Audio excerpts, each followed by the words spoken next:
uma coisa aqui que eu sei que é bastante polêmica, mas a igreja está dando voz para quem não tem voz. E deu voz para muita gente que não tem nada para entregar porque não conseguiu construir nada ainda na vida. E nós somos muito acostumados a um artista ou alguém se converte, e nós já colocamos em lugares que eles precisavam passar pelo mesmo processo que alguém normal passa.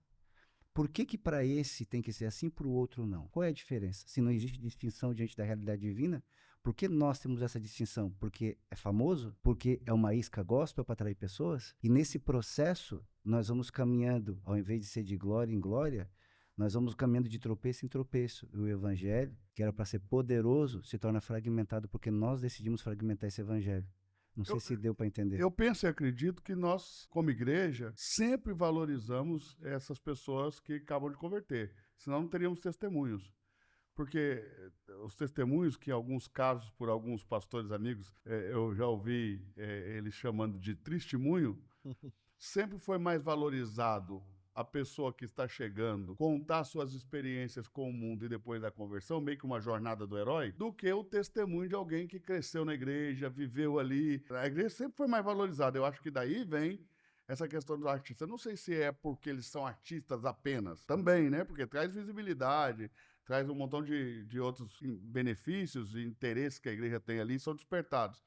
Mas a gente sempre teve essa cultura de valorizar o que está convertendo, de valorizar o testemunho do cara que está chegando. Quando nós criamos uma cultura do carisma, ou seja, de separar pessoas que são líderes carismáticos para serem referenciais, se por um lado nós conseguimos o avanço de determinadas figuras geralmente talentosas, nós também lançamos uma pressão muito grande sobre essas pessoas que têm carisma e elas passam a ter que assumir uma responsabilidade que muitas vezes, como disse o pastor, elas não têm preparo. E aí, como elas não têm preparo, não têm condição de assumir tamanha responsabilidade diante de tamanha pressão, elas vão fazendo concessões. E essas concessões vão se transformando no que era aparentemente um remédio, vai se transformando em veneno. Eu acho também que nesse modelo de igreja que valoriza muito os carismas, essas capacidades, essas competências, essas narrativas do herói, que geralmente são esvaziadas porque não se conta a história toda,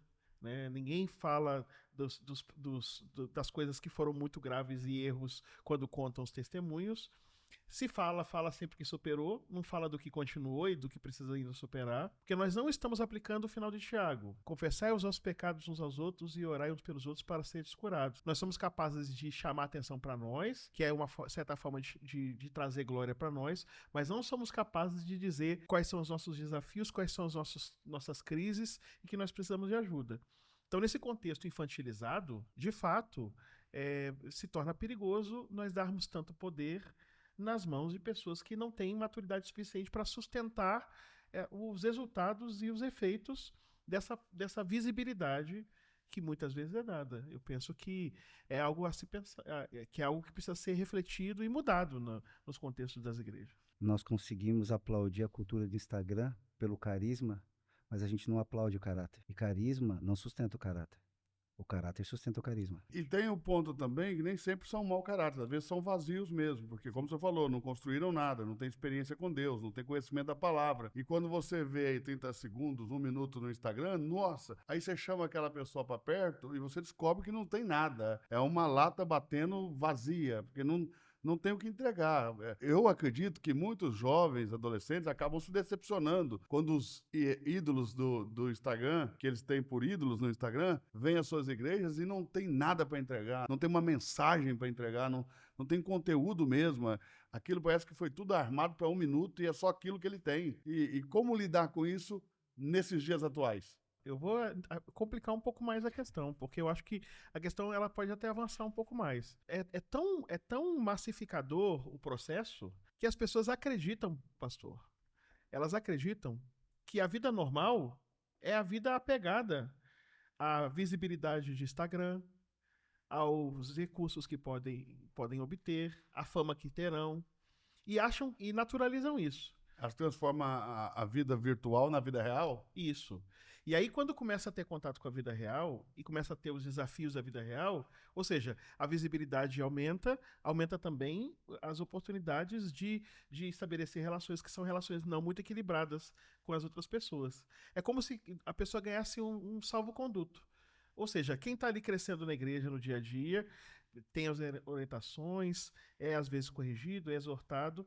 Essas pessoas, elas têm isso suspenso na sua vida, porque elas passam a ser itinerantes e são remuneradas, e muito bem remuneradas, para demonstrarem seus talentos e dons. Não tem que ter muito os pés fincados e criar raiz em locais específicos. E aí chega um tempo em que elas começam a entender que tem salvo-conduto.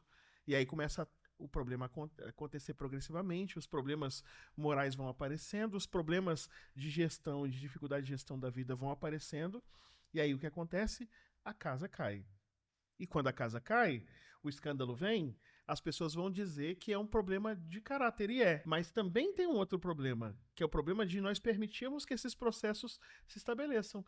Era muito mais vantajoso valorizar aquelas pessoas que crescem em contextos muito mais sólidos do que nós valorizarmos aquilo que pode gerar um efeito imediato, porque chama atenção, especialmente com o poder das redes sociais, mas que não tem base em si mesmo. Gera lucro imediato, atenção imediata, mas não gera... Mas nós temos uma solidez. cultura pastoral também de valorizar quem está chegando e não valorizar quem está do nosso lado o tempo todo. Sim. É uma cultura pastoral no Brasil. Vou te dar um exemplo, né? Um pregador da sua igreja prega, você não dá uma oferta para ele. Vem um cara de fora que talvez prega bem menos e você dá para esse uma oferta.